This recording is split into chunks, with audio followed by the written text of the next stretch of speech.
사무엘하 16장 9절에서 14절 말씀을 통해서 원통함을 감찰하시는 하나님이라는 제목으로 하나님 말씀 함께 나누겠습니다. 우리 인생의 모든 문제의 답은 어디 있습니까? 누구에게 있습니까? 하나님께 있죠. 답은 하나님께 있습니다.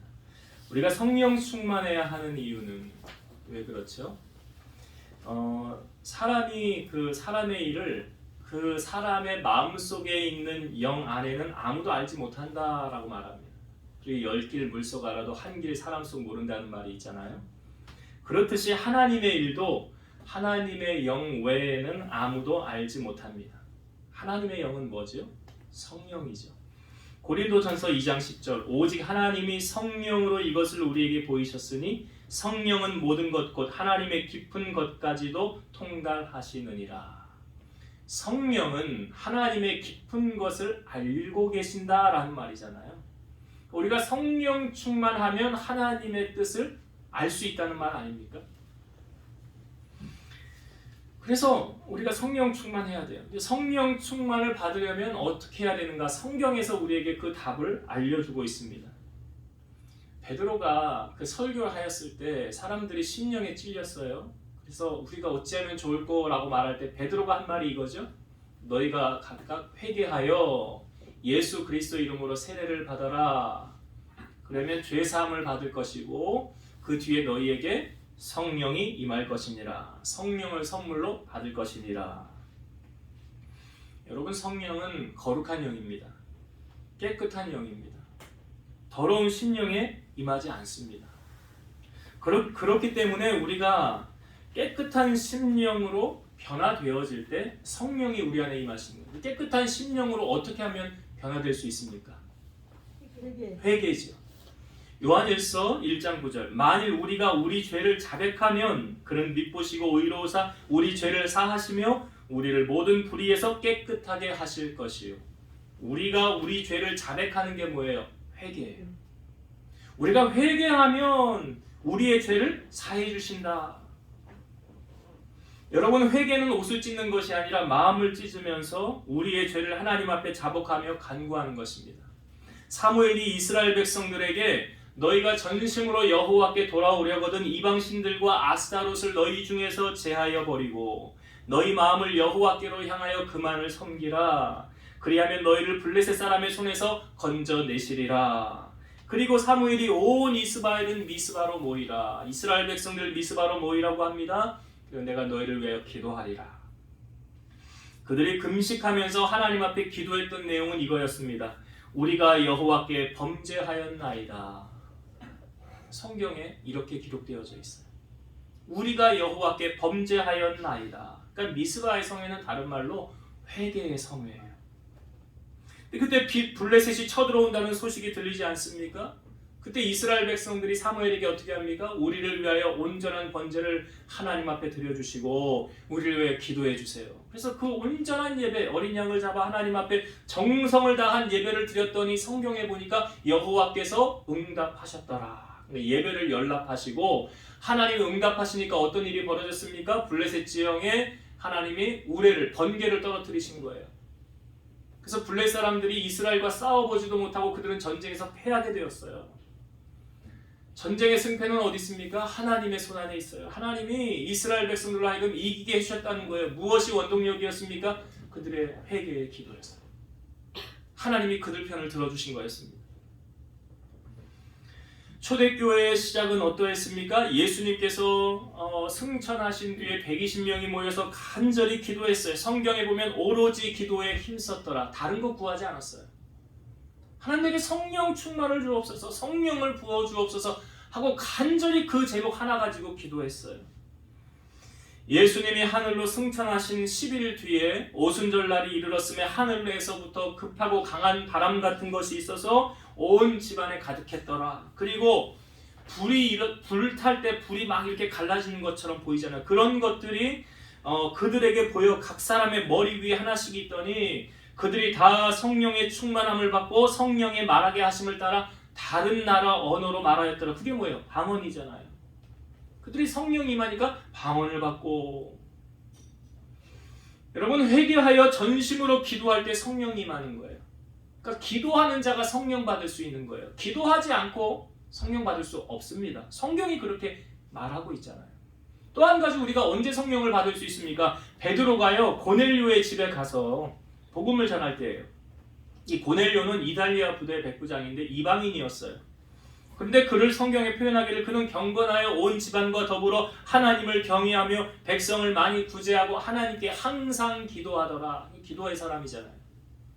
그러니까 천사가 제9시에 기도하는데 오늘날로 오후 3시잖아요. 환상 중에 하나님의 사자 천사가 나타나서 고넬료야 그러니까 그거 보고 두려워서 주여 무슨 일입니까? 네 기도와 구제가 하나님 앞에 상달되어 기억하신 바가 되었으니 네가 사람들을 요바로 보내어 베드로라는 사람을 청하라. 그는 무두장이 시몬의 집에서 유숙하니 그 집은 해변에 있느니라. 그래서 사람을 보내서 베드로를 청합니다. 베드로가 왔을 때 고넬료가 이렇게 엎드려서 그를 맞아들이니까 일어나라 나도 사람이라 그러면서 하나님께서 사람을 외모로 보지 아니하시고 중심을 보시는도다. 그러니까 베드로가 사실 오기 전에 성령께서 그 보자기 사건 아시죠 여러분? 하늘에서 보자기가 내려오는데 거기 못 먹는 음식들이 가득 있는 거예요. 먹어라 그랬더니 아니 나 이거 부정해서 먹지 않습니다. 구약의 율법에 의하면 먹는 것과 먹지 못하는 것이 구분되어져 있었어요. 그러니까 베드로가 아니 나 이거 부정해서 안 먹습니다.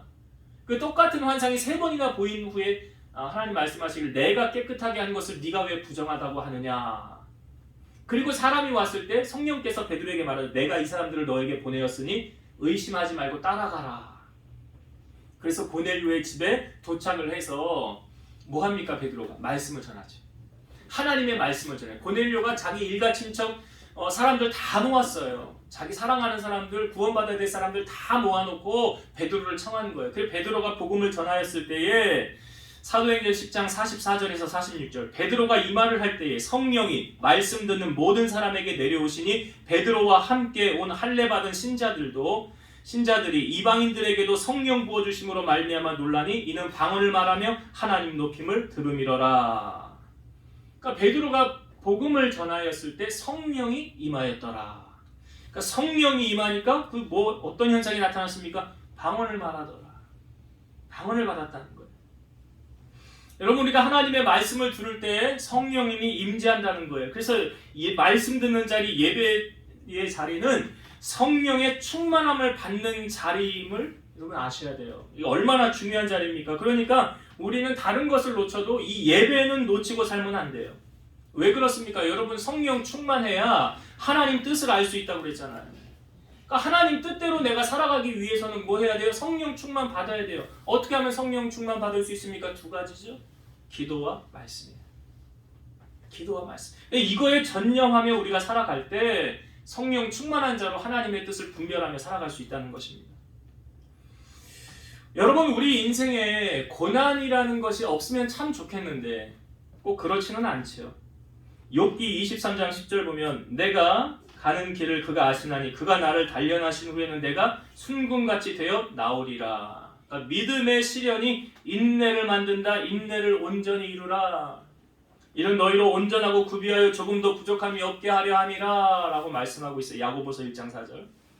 로마서에서는 환난은 인내를, 인내는 연단을, 연단은 소망을 이루는다 라고 말하고 있고요.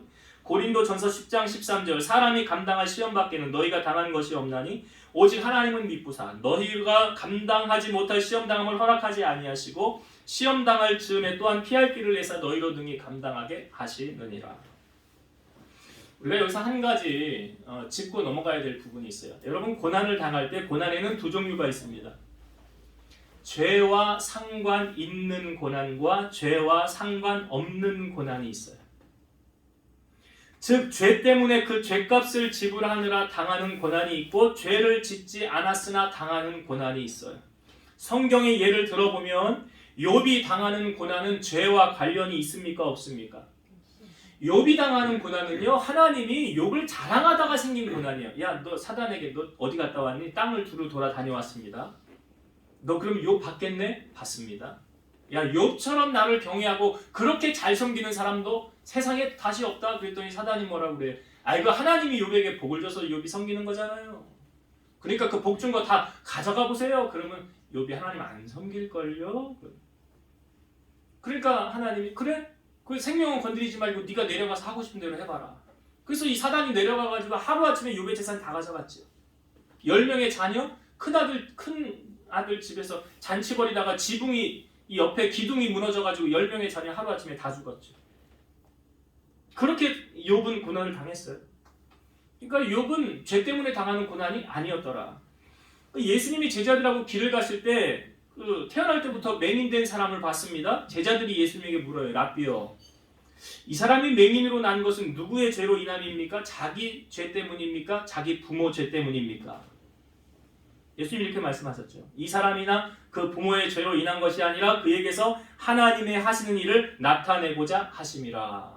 그리고 예수님이 침을 뱉어서 그 진흙을 이겨서 그의 눈에 바르시면서 실로암 못에 가서 씻으라. 그래서 그 사람이 가서 씻었더니 어떻게 됐어요? 눈을 뜨게 되었어요. 사람들이 묻죠. 네 눈이 어떻게 해서 떠졌느냐? 예수라 하는 그 사람이 진흙을 이겨 내 눈에 바르고 실로암 못에 가서 씻으라 하기로 내가 씻었더니 보게 되었습니다.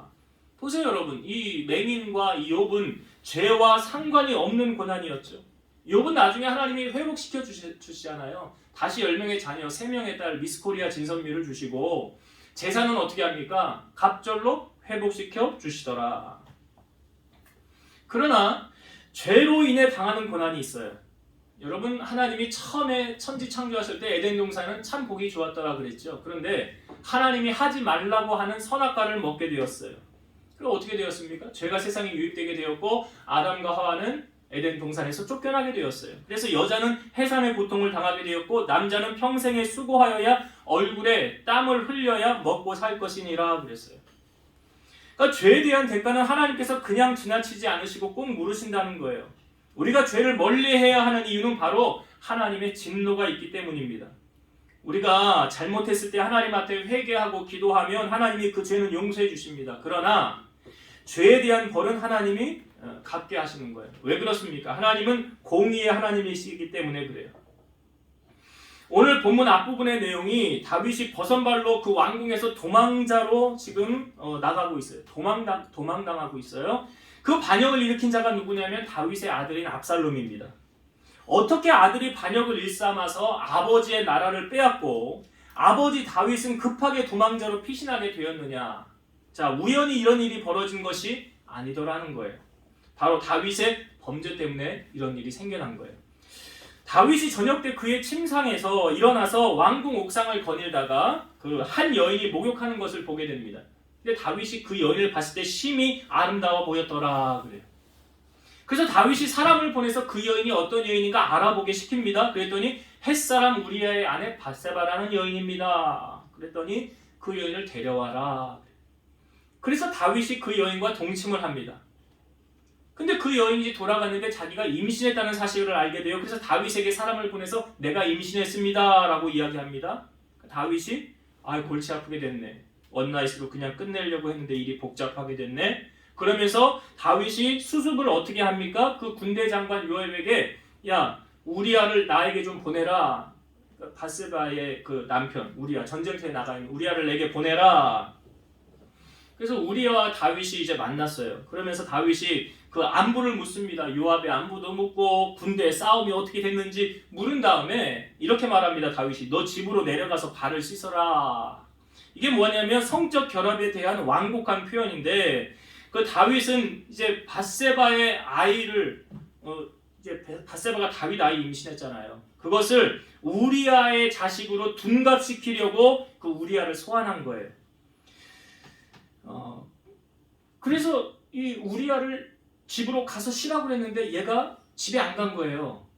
집에 안 가고 그 성방 밖에 성문 에서 그 부하들과 같이 잡니다. 그러니까 어떤 사람이 다윗에게 와서 우리아가 집으로 내려가지 않았습니다. 그러니까 우리아를 불러서 너 왜 집에 안 갔냐? 그랬더니 우리아가 하는 말이 언약궤와 이스라엘과 유다가 야영 중에 있고 내 주 요압과 내 주 왕의 부하들이 바깥 들에 진치고 있거늘 내가 어찌 내 집으로 가서 먹고 마시고 내 처와 함께 자리이까? 내가 이 일을 행하지 아니하기로 왕의 살아계심과 왕의 혼의 살아계심을 두고 맹세하나이다. 그러니까 우리아가 충신이었다는 거예요. 나라를 위해서 힘쓰고 애쓴 충신이에요. 근데 다윗의 입장에서는 이게 아닌데잖아요.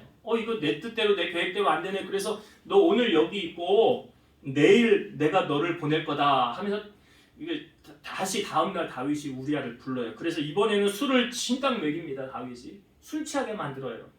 왜 그랬습니까? 집에 들어가라고. 술 취해서 집에 들어가라고.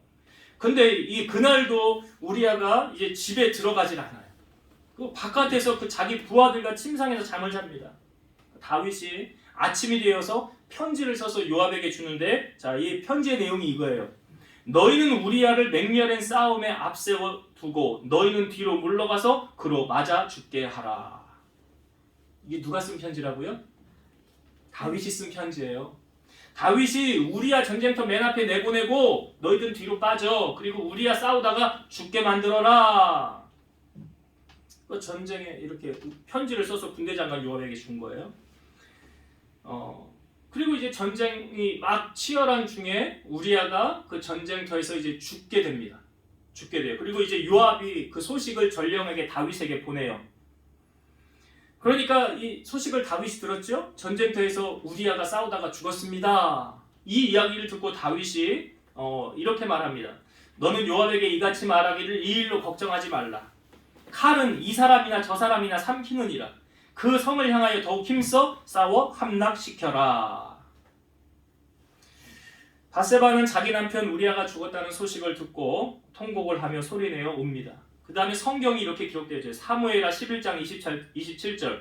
그 장례를 마침에 다윗이 사람을 보내 그를 왕궁으로 데려오니 그가 그의 아내가 되어 그에게 아들을 낳으니라. 다윗이 행한 그 일이 여호와 보시기에 악하였더라. 이게 뭐였다는 거예요, 다윗이?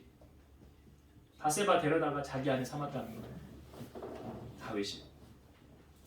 그리고 나서 하나님께서 다윗에게 선지자 나단을 보냅니다. 나단이 와서 이런 이야기를 합니다. 한 성읍에 두 사람이 있는데요. 한 사람은 엄청난 부자입니다. 근데 한 사람에게는 양 하나가 전부입니다.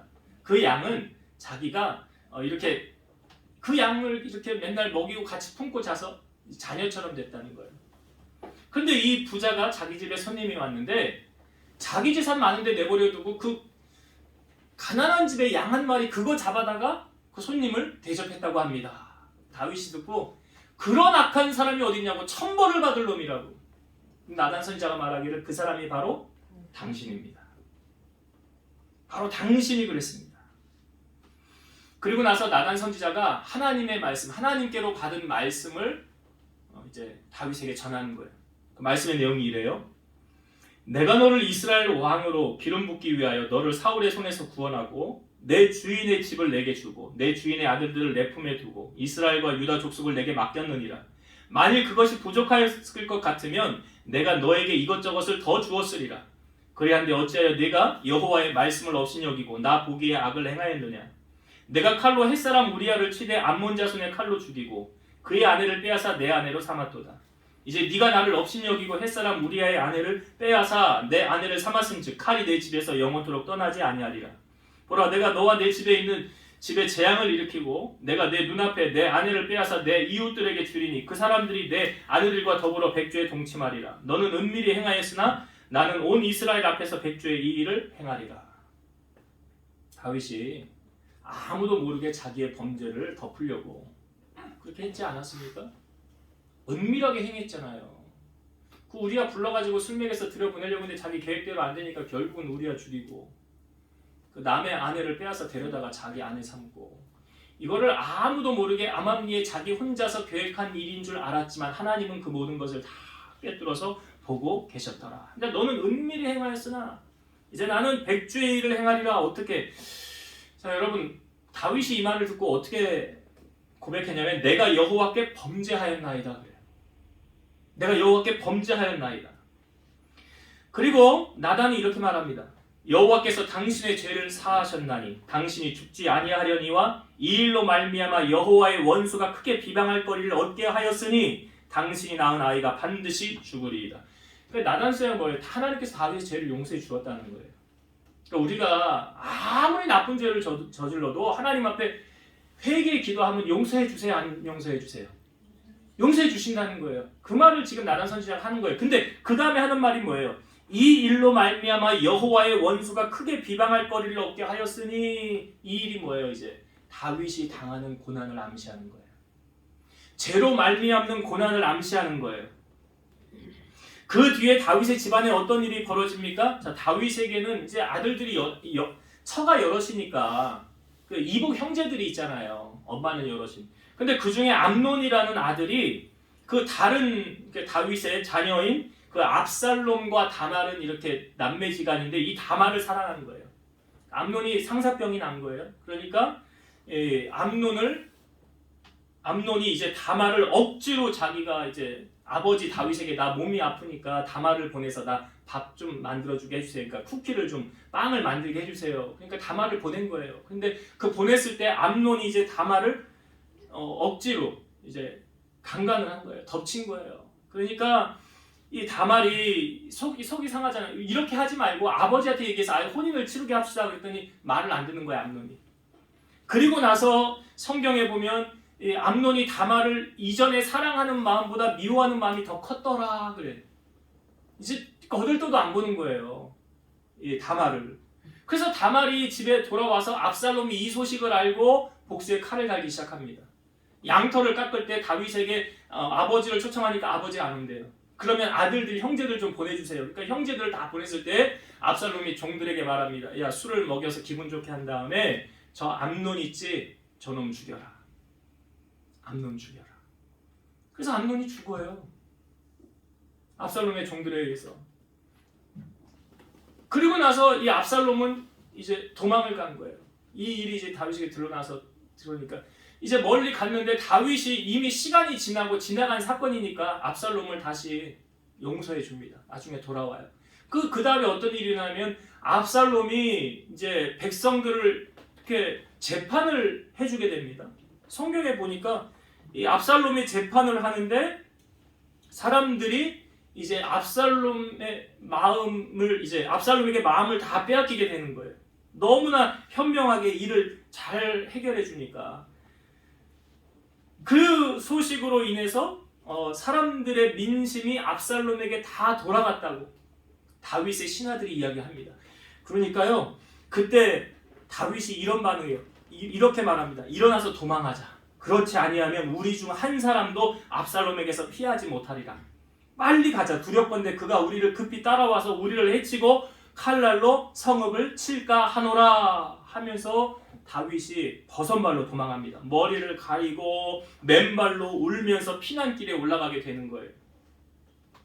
다윗이 피난을 갈 때에 그 사울의 친족 중에 한 사람인 시므이라는 사람이 나와서 이 도망가는 다윗을 향하여 저주하고 다윗과 왕의 신하들을 향하여 돌을 던집니다. 뭐 우리 이런 격이죠. 뭐 계란으로 막 이렇게 던지는 그런 격으로 지금 다윗이 지금 당하고 있는 거예요. 이 시므이가 다윗에게 뭐라고 그러냐면 피를 흘린 자여 사악한 자여 가거라 사울의 족속의 모든 피를 여호와께서 내게로 돌리셨도다. 그를 이어서 네가 왕이 되었으나 여호와께서 나라를 내 아들 압살롬의 손에 넘기셨도다. 보라 너는 피를 흘린 자이므로 화를 자초하였느니라. 그러니까 이 이야기를 옆에서 다윗의 부하가 듣고요, 아비새가 이렇게 말합니다. 이 죽은 개가 어찌 내 주 왕을 저주하리이까? 청하건대 내가 건너가서 그의 머리를 베게 하소서. 이렇게 말했어요. 자, 그때 다윗이 한 말이, 자, 오늘 우리가 읽은 본문이에요. 이제 본문의 말씀 10절부터 보겠습니다. 자, 10절부터 12절의 말씀을 볼게요. 왕이 이르되 수르야의 아들들아 내가 너희와 무슨 상관이 있느냐? 그가 시므이죠. 저주하는 것은 여호와께서 그에게 다윗을 저주하라 하심이니 네가 어찌 그리하였느냐 할 자가 누구겠느냐 하고, 또 다윗이 아비새와 모든 신하들에게 이르되 내 몸에서 난 아들도 내 생명을 헤아려 하거든. 하물며 이 베냐민 사람이랴. 여호와께서 그에게 명령하신 것이니 그가 저주하게 버려두라. 혹시 여호와께서 나의 원통함을 감찰하시리니 오늘 그 저주 때문에 여호와께서 선으로 내게 갚아 주시리라 하고. 여러분, 지금 다윗의 체면이 어떻습니까? 이스라엘의 최고 권력자잖아요. 왕이잖아요. 체면이 말이 아닙니다. 베드로전서 2장 9절 그러나 너희는 택하신 족속이요 왕같은 제사장들이요 거룩한 나라요 그의 소유가 된 백성이니. 그러니까 영광과 칭송을 받아야 될 다윗 왕이 지금 비참한 도망자요, 저주를 받고 돌을 맞으면서 머리를 풀어 헤치고 눈물을 흘리면서 피난길에 올라가고 있어요. 여러분, 지금 다윗이 본인에게 일어난 일을 어떻게 해석합니까? 여러분, 제가 앞부분에 말씀드렸던 다윗의 그 잘못했던 일, 그 사건이 기억나시죠? 다윗이 우리야 죽였죠. 아내를 강간했죠. 이게 잘못된 거죠. 그 모든 것을 은밀하게 행하였으나 하나님이 다 보고 계셨다는 거 아닙니까? 지금 그거의 죄에 대한 값을 하나님이 지금 다윗에게 물으시는 거예요. 그러니까 다윗이 지금 어떻게 이 사건을 해석합니까? 이렇게 해석하잖아요. 여호와께서 시므에게 다윗을 저주하라 하셨느니라. 여호와께서 시므에게 명령한 것이니라. 그러니까 지금 이 사건을 겪는 것이 그 우연히 겪는 게 아니라는 거예요. 그러니까 하나님은 우리의 죄가 우리가 죄 졌을 때 용서를 구하면 용서해 주시지만 그 죄에 대한 대가를 하나님이 지불하게 하신다는 거예요. 남편도 모르고 아내도 모르고 은밀한 범죄, 근데 하나님을 속일 수 없다는 거예요. 말씀에 대한 불순종, 이건 하나님이 꼭 물으신다는 사실이에요. 다윗이 우리아를 죽인 사건, 은밀히 이루어진 일, 지금 하나님이 다윗에게 그 대가를 요구하시는 거예요. 죄는 우리를 고난으로 몰아가는 거예요. 여러분, 축복의 씨앗이 심겨지면 그 축복을 내가 못 거두면 다음 세대가 꼭 거둡니다. 죄의 씨앗, 다윗의 범죄로 집안이 칼부림이 났죠. 압살롬 어떻게 됩니까? 이 전쟁에 그 쿠데타를 일으켰던 압살롬 죽잖아요. 죽게 되잖아요. 그 다윗의 집안에 이 칼이 끊어지지 않는다고 말씀하시잖아요. 여러분, 이처럼 죄는 우리를 파멸로 이끈다는 사실이에요. 복 있는 사람은 죄인의 길에 서지 않는 거예요. 죄와 타협하지 않는 거예요. 끝까지 말씀을 붙잡고 그 말씀대로 살아가는 사람이에요. 이게 믿음의 사람이에요. 여러분, 우리가 다윗을 보면서 다윗은 어떤 사람이에요? 신약 성경에 사도행전에 어떻게 소개하고 있습니까? 다윗은 하나님의 마음에 합한 자. 하나님의 마음에 합한 자. 하나님의 마음에 맞는 자가 어떤 일을 저질렀어요? 이런 일을 저질렀어요. 여러분, 다윗은요, 잘못한 거 이거 하나밖에 없어요. 성경이 그렇게 말하고 있어요. 그 다윗조차도 이러했는데 하물며 우리는 그러니까 이 다윗의 이 사건을 보면서 우리는 죄와 타협하지 말아야 되고 하나님이 싫어하는 건 하면 안 돼요. 용서는 해주시면 대가를 물으신다고요. 이 얼마나 다윗이 지금 비참한 신세입니까? 머리는 풀어헤치고 돌에 맞아가면서 저주를 받으면서 이런 다윗의 모습, 이런 일이 일어날 거라고 상상이나 했습니까? 그래서 여러분, 우리가 늘 깨어 있어야 되고요. 정말 그 베드로전서 2장 9절의 말씀처럼 왕 같은 제사장, 거룩한 나라, 택하신 족속, 이러한 삶을 살기 위해서 복 있는 자의 삶, 시편 1편의 삶 묵상하시면서 그렇게 살아가야 된다는 것. 자, 다윗이 고난을 당할 때 한 가지 더 은혜를 나누고 싶은 것은 다윗의 고난 중에 다윗을 도운 사람이 있고 다윗을 저주한 사람이 있더라는 거죠. 잘 아시지만 지금 시므이라는 사람 나와서 다윗을 저주했죠. 그런데 다윗이 지금 버선발로 급하게 나오니라고 먹을 것도 못 챙겨 나왔잖아요. 다윗이 위기 가운데 있을 때 다윗을 도운 사람이 있어요. 누구냐? 바르실레라는 사람이에요. 이 사람 나이가 80인데 부자예요. 그 다윗과 그의 진영에 있는 사람들이 굶주려서 헐벗고 있을 때에 그 나몰라라 하지 않고 그 어려움을 처했을 때 바르실레가 도와줍니다. 여러분, 사람을 도와주려면요, 어려웠을 때 도와줘야지 부유해졌을 때 도와주면 그건 도움도 아니에요. 그러니까 제가 보니까 개척교회를 섬기는 성도들은 참 복을 받을 자격이 있는 것 같아.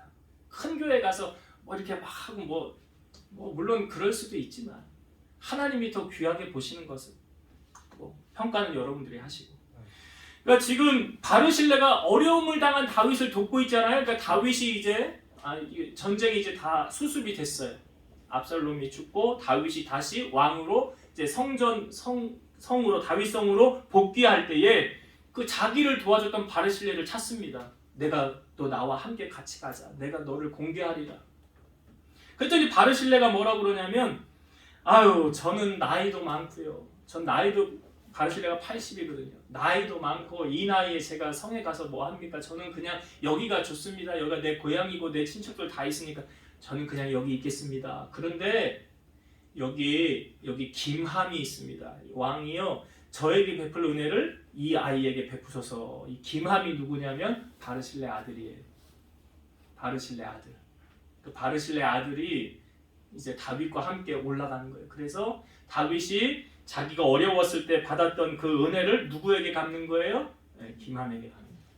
비만에게 베푸는 거예요. 다윗이 요나단에게 받았던 그 은혜도 누구에게 갚았습니까? 기억나세요? 요나단에게 아들이 하나 있었잖아요. 누구죠? 무비보셋. 예, 그 장애인이잖아요. 다리를 못 쓰는. 그 무비보셋에게 다윗이 요나단으로 말미암아 다 갚게 하지 않습니까? 그러니까 어려움을 당하였을 때 이 돕는 사람이 있었고 저주한 사람이 있었는데 그 다윗을 저주했던 시므이 있죠. 그 다윗이 이제 복귀하게 됐을 때에 시므이가 왕 앞에 엎드려 나와서 이렇게 말합니다. 내 주여 원하건대 내게 죄를 돌리지 마옵소서. 내 주 왕께서 예루살렘에서 나오던 날에 종의 패역한 일을 기억하지 마옵소서. 왕의 마음에 두지 마옵소서. 왕의 종 내가 범죄한 줄 아옵기에 내가 먼저 내려와서 내 주 왕을 영접하나이다. 그랬더니 아비새가 그때 그 옆에서 다윗이 제가 내려가서 없애겠다고 했던 그 아비새가 시므이가 여호와의 기름 부으신 자를 저주하였으니 그로 말미암아 죽어야 마땅하지 아니하리까. 다윗이 이렇게 말합니다. 오늘 어찌하여 이스라엘 가운데 사람을 죽이겠느냐. 그렇게 하지 말아라. 그리고 시므이에게는 네가 죽지 아니하리라. 이렇게 말합니다. 근데 여러분 다윗이 죽기 전에 유언을 남깁니다. 사람이 죽기 전에 남기는 유언이 가장 중요한 말 아닙니까? 자, 다윗의 유언 가운데 이 사건을 다시 다윗이 들춰내요. 자, 성경을 한번 뒤로 조금만 넘기셔서 열왕기상 2장을 한번 봅시다. 다윗의 유언. 열왕기상 2장 7절부터 9절까지 제가 볼게요. 자, 열왕기상 2장 구약 511페이지. 자, 열왕기상 2장 7절부터 봅니다. 마땅히 길르앗 바르실레의 아들들에게 은총을 베풀어 그들이 네 상에서 먹는 자 중에 참여하게 하라. 내가 내 형 압살롬의 낯을 피하여 도망할 때에 그들이 내게 나왔느니라. 이게 지금 누구 말하는 건지 아시죠? 그 다윗이 어려움을 처했을 때 바르실레가 도와줬잖아요. 바르실레가 안 가고 그때 누구를 보냈어요? 그 김함 자기 아들 보냈잖아요. 그 아들들을 지금 다윗이 이야기하는 거예요. 내가 이렇게 어려웠을 때 나를 도와줬던 그 아들들 있지, 바르실레 아들들. 그러니까 꼭 기억해라. 너 이 아이들에게는 꼭 은혜를 너 베풀어야 된다. 그 은총을 잊으면 안 된다. 자, 그 다음에 8절부터 바후림 베냐민 사람 게라의 아들 시므이가 너와 함께 있으니 그는 내가 마하나임으로 갈 때에 악독한 말로 나를 저주하였느니라. 그러나 그가 요단에 내려와서 나를 영접함으로 내가 여호와를 두고 맹세하여 이르기를 내가 칼로 너를 죽이지 아니하리라 하였느니라. 그러나 그를 무죄한 자로 여기지 말지어다. 너는 지혜 있는 사람이므로 그에게 행한 일을 알지니 그의 백발이 피 가운데 스올로 내려가게 하라. 이게 무슨 말입니까? 다윗이 그 다윗 저주했던 시므이 너 그 가만두면 안 돼 이 말이잖아요. 가만두면 안 돼. 그래서 어떻게 됐나? 자, 그 뒤로 한 장만 넘겨보세요. 36절부터 볼게요. 시므이의 결말이 이렇게 되었습니다. 2장 36절부터 봅니다. 왕이 사람을 보내어 시므이를 불러서 이르되 너는 예루살렘에서 너를 위하여 집을 짓고 거기서 살고 어디든지 나가지 말라. 너는 분명히 알라. 네가 나가서 기드론 시내를 건너는 날에는 반드시 죽임을 당하리니 내 피가 내 머리로 돌아가리라. 시므이가 왕께 대답하되 이 말씀이 좋사오니 내 주 왕의 말씀대로 종이 그리하겠나이다 하고 이에 날이 오래도록 예루살렘에 머무니라. 그러니까 뭐예요? 경계를 딱 정해서 너 여기 예루살렘에서 사는 거는 인정하지만 너 여기 기드론 시내 건너는 날에는 너 죽을 거다. 그랬더니 알았습니다. 좋습니다. 라고 말한 거예요. 자, 그 다음에 39절부터 3년 후에 시므이의 두 종이 가드왕 마아가의 아들 아기스에게로 도망하여 간지라. 어떤 사람이 시므이에게 말하여 이르되 당신의 종이 가드에 있나이다. 시므이가 그 종을 찾으러 일어나 그의 나귀의 안장을 지우고 가드로 가서 아기스에게 나아가 그의 종을 가드에서 데려왔더니 시므이가 예루살렘에서부터 가드로 갔다가 돌아온 일을 어떤 사람이 솔로몬에게 말한지라. 왕이 사람을 보내어 시므이를 불러서 이르되 내가 너에게 여호와를 두고 맹세하게 하고 경고하여 이르기를 너는 분명히 알라. 내가 밖으로 나가서 어디든지 가는 날에는 죽임을 당하리라 하지 아니하였느냐. 너는 내가 말하기를 내가 들은 말씀이 좋으니이다 하였거늘 네가 어찌하여 여호와를 두고 한 맹세와 내가 내게 이른 명령을 지키지 아니하였느냐. 왕이 또 시므이에게 이르되 내가 내 마음으로 아는 모든 악 곧 내 아버지에게서 행한 바를 내가 스스로 아나니 여호와께서 내 악을 내 머리로 돌려보내시리라. 그러나 솔로몬 왕은 복을 받고 다윗의 왕위는 영원히 여호와 앞에서 경고히 서리라 하고 여호야다의 아들 분하야가 명령하매 그가 나가서 시므이를 치니 그가 죽은지라. 이에 나라가 솔로몬의 손에 견고하여 지니라. 자, 시므이 어떻게 됐습니까? 죽었어요. 여러분 이 성경을 어떻게 이해를 하면 가장 좋으냐? 자, 여러분 다윗이 도망 다닐 때 사울이 죽이려고 했잖아요. 근데 다윗이 사울을 죽일 기회가 2번 있었어요. 2번 있었습니다. 근데 죽이지 않았어요. 이유가 무엇입니까? 예, 하나님이 세우신 자라, 기름 부음 받은 자라 죽이질 않았어요. 그리고 하나님께 그 원수 갚는 거 맡겼어요, 다윗이. 근데 지금 다윗이 도망을 갈 때 다윗을 저주한 시므이. 여러분 사람을 꼭 칼을 써서 죽이는 것만 있는 게 아니에요. 말로도 죽입니다. 사람을 말로도 죽여요. 말로 죽인 거예요, 시므이가 다윗을 지금. 그러니까 이 시므이가 아니 뭐 여호와께서 그로 하여금 저주하게 하라고 해서 그렇게 했는지는 모르나 굳이나 시므이가 나가서 하지 않아도 될 일을 시므이가 한 거 아닙니까? 그러니까 여러분 이 기름 부음을 받은 자라는 것은 하나님이 세운 사람이라는 거거든요. 그러니까 여러분들도 다 기름 부음을 받은 자들이에요. 하나님의 성령의 기름 부음을 받은 자. 특별히 다윗은 3번의 기름 부음을 받은 자 아닙니까? 그런데 그 다윗을 향하여 저주한 그 시므이를 하나님이 어떻게 갚으셨느냐? 여러분 기억하세요. 그러니까 하나님이 축복하는 사람, 아브라함을 하나님 부르셨을 때도 이렇게 말씀하셨죠. 너를 축복하는 자에겐 내가 축복하고 너를 저주하는 자에겐 내가 저주하리라. 이게 뭐냐면 이게 아브라함에게 한 게 아니라 하나님에게 한 거예요, 사실. 하나님에게.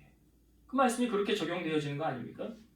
그러니까 지혜로운 성도는 어떤 성도냐? 여러분 저주는 성경에도 보면 예수님이 제자들을 파송하였을 때도 어느 집에 들어가든지 뭐 하길 빌라?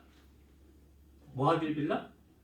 이렇게 질문해야 여러분이 안 잃어버리는 거예요. 제자들 둘씩 보내면서 어느 집에나 들어가는지 합당한 자를 찾아내서 그 집에 들어가서 뭐 하기를 빌래요? 평안하게. 그렇죠. 저주하기를 빌라는 말씀 없잖아요. 평안하기를 빌라. 그 평안이 그 집에 임할 자격이 되면 거기 임할 것이지만 임할 자격이 안 되면 누구에게 임한다? 나에게 임한다. 그 말씀 기억하세요. 그러니까 지금 다윗을 어려움 가운데 도와줬던 바르실레 그 아들들 후손이 복을 받잖아요. 그러나 저주했던 그 사람 어떻게 됩니까? 비참한 결과를 맞잖아요. 우리가 지혜로운 성도가 되어야 된다는 거예요. 자, 이제 말씀을 정리하고 마치겠습니다. 여러분 시편 가운데 제일 긴 편이 시편 119편이죠. 시편 119편의 주제가 뭡니까? 말씀이에요. 숙제로 내드릴게요. 이번 주에 시편 119편을 꼭 읽으세요. 거기 시편 119편 105절 주의 말씀은 내 발의 등이요 내 길의 빛이니이다. 시편 119편 11절 내가 주께 범죄하지 아니하려 하여 주의 말씀을 내 마음에 두었나이다. 내가 죄 안 지려고요. 하나님 말씀 내 마음에 두었습니다. 다윗이 하나님 말씀에 굳게 세워져 있었다고 했다면 그럼 범죄 저지르지 않았을지도 몰라요. 성경은 우리에게 하나님의 말씀을 들으라. 쉐마라는 게 뭐예요? 하나님 말씀 들으라는 거예요. 쉐마. 우리가 하나님의 말씀을 들어야 돼요. 그래서 성경은 이렇게 표현합니다. 그 손목에 그 말씀을 메고 미간에 붙이고 문설주 바깥 문에 기록하고 말씀을 마음에 새기고 자녀들에게 부지런히 가르치고 집에 앉았을 때든지 길 갈 때든지 누워있을 때든지 일어날 때든지 말씀을 강론하라 그랬어요.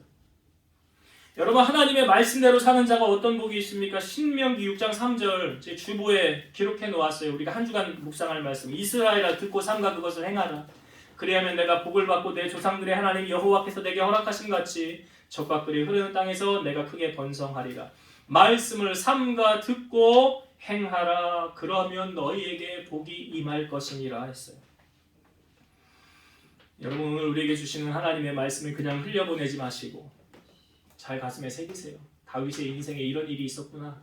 아, 왜 이런 일이 벌어졌구나. 왜 벌어졌는가 기억을 하시고 묵상하면서 복 있는 자의 삶을 살아가길 바라요. 두 번째로 여러분 우리의 입술이 축복하는 입술이 될 수 있고 저주하는 입술이 될 수 있어요. 바라기는 우리 성도들은 복을 빌어주는 자가 되기를 바랍니다. 저주는 내가 하지 않아도 다른 사람이 할 수 있잖아요. 하나님의 자녀들은 저주하지 마세요. 그 성경에도 잠언에도 보면 까닭 없는 저주는 임하지 않는다고 그랬어요. 임하지 않아요. 그러니까 위로하는 입술, 축복해주는 입술, 권면해주는 입술, 세워주는 입술. 성경에 보니까 좋은 날 보기를 원하는 자는 이렇게 하래요. 혀를 금하여 악한 말을 그치라. 입술로 거짓을 말하지 말라. 악에서 떠나 선을 행하고 화평을 구하며 화평을 따르라. 이런 사람들에게 좋은 날이 펼쳐진대요. 악한 말을 금하라. 하나님이 우리의 말을 들으시잖아요. 그리고 듣는 대로 행해 주신다고 하잖아요. 여러분들의 입술이 복된 입술 되셔서 정말로 다윗의 인생 가운데 그 어려움 가운데 그 좋은 말을 해주고 권면해주고 도와줬던 바르실레처럼 시므이처럼 되면 안 되잖아요. 그런 사람 되지 마시고 하나님의 복을 누리고 살아가는 우리 성도님들 다 되시기를 주의 이름으로 축원드립니다. 기도하시겠습니다. 살아계셔서 역사하시는 하나님 감사합니다. 주님의 말씀이 우리의 발에 등이고 빛입니다.